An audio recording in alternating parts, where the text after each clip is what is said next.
এবার করোনার মতোই চোখ রাঙাচ্ছে নতুন ভাইরাস। দুইটি খাবার থেকে ছড়িয়ে পড়ার আশঙ্কা করেছেন স্বাস্থ্য বিশেষজ্ঞরা। বাচ্চা থেকে বৃদ্ধ সবাই আক্রান্ত হচ্ছে এই নয়া ভাইরাসে। এখনো আবিষ্কার করতে পারেনি এই ভাইরাস নিরাময়ের টিকা। চীন ও জাপানে ছড়িয়ে পড়ছে হিউম্যান মেটানিউমো ভাইরাস। ভাইরাসটি করোনার মতোই ভয়াবহ, আতঙ্ক ছড়িয়ে পড়তে পারে। তাহলে কি এবার পুরোপুরি পছন্দের তালিকা থেকে বাদ দিতে হবে এই দুইটি খাবারকে? প্রিয় দর্শক, জনস্বার্থে ভিডিওটি অবশ্যই শেয়ার করে দিবেন। যাদের খাদ্য তালিকায় এই দুইটি খাবার রয়েছে তারা অবশ্যই সতর্ক থাকবেন এবং অন্যকে সতর্ক করবেন। করোনার মতো মহামারী ভাইরাসের পরেও যারা সুস্থ আছেন অবশ্যই আলহামদুলিল্লাহ কমেন্ট করবেন। আল্লাহ আমাদের সবাইকে সুস্থতা দান করুক এবং এমন মহামারী থেকে সকলকে হেফাজত করুক, আমিন। এই ভাইরাসে ইতিমধ্যে আক্রান্ত হয়েছেন অনেকে। চীনে করোনার মতোই হাসপাতালে রোগীদের ভিড় বেড়েছে। একই অবস্থা জাপানেও চলছে। চলতি মৌসুমে দেশটিতে ঠান্ডাজনিত সংক্রমণ ছড়িয়েছে 7 লাখেরও বেশি মানুষ। প্রায় 2 দশক আগে এই ভাইরাসের উপস্থিতি জানান দিলেও এখন পর্যন্ত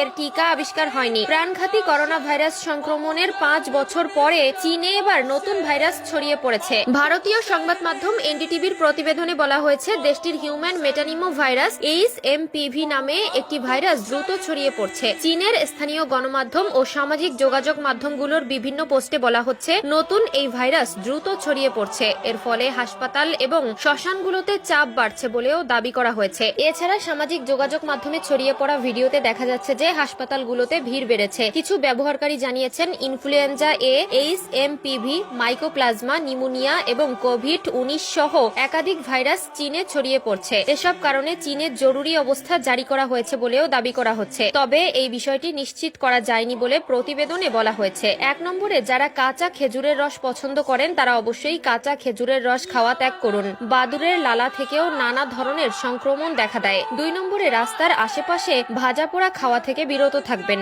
অপরিষ্কার পরিবেশের খাদ্য থেকে দূরে থাকাই আপনার জন্য উত্তম হবে, কারণ বাতাসের মাধ্যমেও নানা ধরনের প্রাণঘাতী রোগ ছড়ায়। স্বাস্থ্য বিশেষজ্ঞরা জানান, HMPV ভাইরাসের লক্ষণগুলো করোনার মতোই হতে পারে। তারা এই পরিস্থিতি গভীরভাবে পর্যবেক্ষণ করছে। সামাজিক যোগাযোগ মাধ্যম SARS-CoV-2 কোভিড-19 নামের একটি হ্যান্ডেল থেকে বলা হয়েছে, চীন একাধিক ভাইরাসের উত্থানের মুখোমুখি।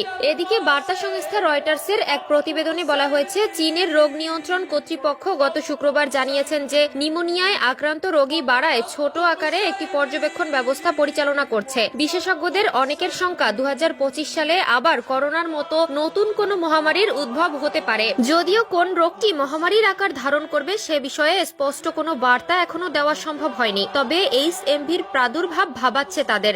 HMPV ভাইরাস চীন থেকে যাতে করোনার মতো ভারতে ছড়িয়ে না পড়ে তাই আগে থেকেই সতর্ক অবস্থানে আছে দেশটি। ভারতের স্বাস্থ্য বিভাগের